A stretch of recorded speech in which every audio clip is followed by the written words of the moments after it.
بسم اللہ الرحمن الرحیم۔ السلام علیکم دوستو، RD سٹوریز کو سبسکرائب کر دیں۔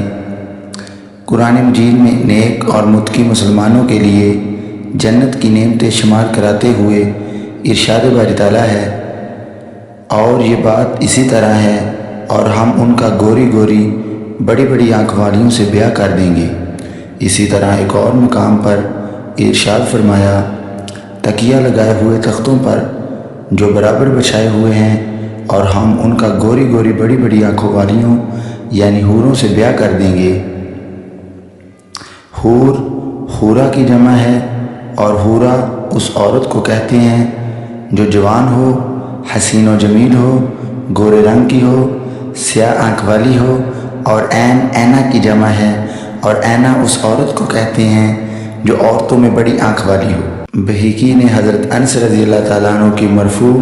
اور حضرت ابن عباس رضی اللہ تعالیٰ عنہ کی موقوف حدیث بھی اسی طرح نقل کی ہے، اور مجاہد سے بھی یہ روایت آئی ہے۔ ابن مبارک زید بن اسلم کا بیان نقل کیا ہے کہ اللہ نے حوروں کو مٹی سے نہیں بنایا، بلکہ ان کا تخلیقی قوام مشک، کافور اور زعفران کا ہے۔ ابھی ابن دنیا نے حضرت انس رضی اللہ تعالیٰ عنہ کی روایات سے بیان کیا کہ رسول اللہ صلی اللہ علیہ وسلم نے فرمایا، اگر حور سمندر میں تھوک دے تو اس کے لاب دہن کی شیرنی سے سمندر میٹھا ہو جائے۔ ابن ابی الدنیا نے حضرت ابن عباس رضی اللہ تعالیٰ عنہ کا بیان نقل کیا ہے، اگر حور اپنی ہتھیلی زمین و آسمان کے درمیان برآمد کر دے تو اس کے حسن کی وجہ سے دنیا دیوانی ہو جائے، اور اگر حور اپنی اوڑھنی نکال دے تو سورج اس کے سامنے ایسا معلوم ہو جیسے سورج کے سامنے ایک بے نور بتی، اور اگر حور اپنا چہرہ نمودار کر دے تو اس کے حسن سے زمین و آسمان کے درمیان کی ساری فضا چمک جائے۔ حضرت ابن عباس رضی اللہ تعالیٰ عنہ، حضرت انس رضی اللہ تعالیٰ عنہ اور حضرت ابو سلمہ بن عبد الرحمن تابعی رحمۃ اللہ اور حضرت مجاہد رحمۃ اللہ تابعی فرماتے ہیں کہ اللہ تعالیٰ کے دوست کے لیے ایسی بیوی ہے جس کو آدم و حوا انسان نے نہیں جنا، بلکہ اس کو زعفران سے پیدا کیا گیا ہے، یعنی وہ جنت میں تخلیق کی گئی ہے، ماں باپ کے واسطے سے پیدا نہیں ہوئی۔ حضرت ابن ابی الحواری رحمۃ اللہ فرماتے ہیں کہ حور عین کو محض قدرت خداوندی سے کلمہ کن سے پیدا کیا گیا ہے۔ جب ان کی تخلیق پوری ہو جاتی ہے تو فرشتے ان پر خیمے نصب کر دیتے ہیں۔ سرکار دو عالم جناب رسول اللہ صلی اللہ علیہ وسلم سے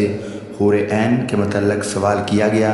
کہ ان کو کس چیز سے پیدا کیا گیا، تو آپ صلی اللہ علیہ وسلم نے ارشاد فرمایا، 3 چیزوں سے پیدا کی گئی ہیں، ان کا نچلا حصہ مشک کستوری کا ہے، اور درمیانہ حصہ عنبر کا ہے، اور اوپر کا حصہ کافور کا ہے۔ ان کے بال اور آبرو سیاہ ہیں، نور سے ان کا خط کھینچا گیا ہے۔ رسول اللہ صلی اللہ علیہ وسلم سے ایک اور روایات نقل کی گئی ہے کہ آپ صلی اللہ علیہ وآلہ وسلم نے فرمایا، میں نے جبرائیل علیہ السلام سے پوچھا اور کہا کہ مجھے بتاؤ اللہ تعالیٰ حور عین کو کس طرح سے تخلیق فرماتے ہیں؟ انہوں نے فرمایا، اے محمد، اللہ تعالیٰ ان کو عنبر اور زعفران کی شاخوں سے پیدا فرماتے ہیں،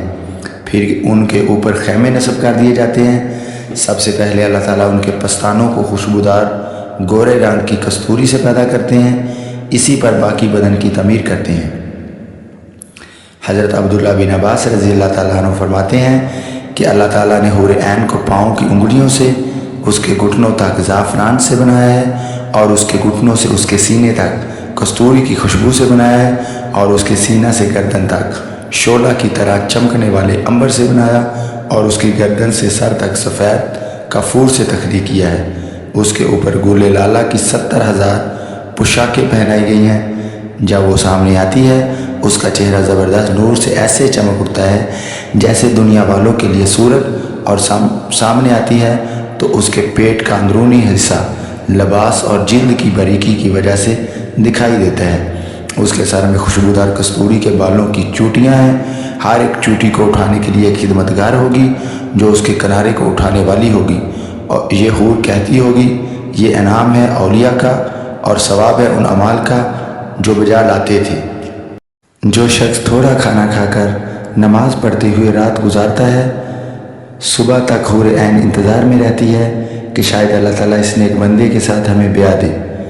حناد نے حبان بن آہیلہ رحمۃ اللہ کا قول نقل کیا ہے کہ دنیا والی عورتیں جب جنت میں جائیں گی تو حسن میں حور عین سے بڑھ کر ہوں گی۔ سابقہ تفصیل سے واضح ہوا کہ حور عین جنت کی وہ پاکیزہ خوبصورت